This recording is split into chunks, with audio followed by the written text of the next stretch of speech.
Topics are going to look like for MyCPA. It's going to be consistent across each of the buildings. You'll go to your regular MyCPA page, you'll sign in, you'll go to your classes, click your classes, go into there, go to topics.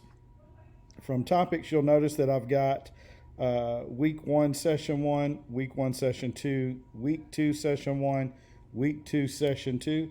These all contents, all videos, notes, assignments for that session learning will be posted within that topic.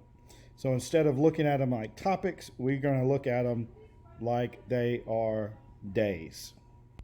All right, once you hit into those, this is how I set it up. You can set it up however you want. I've divided it in half. So I've got as a class on Zoom on one half, and then independently I would have what their assignments are to complete after we meet as a class. Got my Zoom link in. That might be helpful.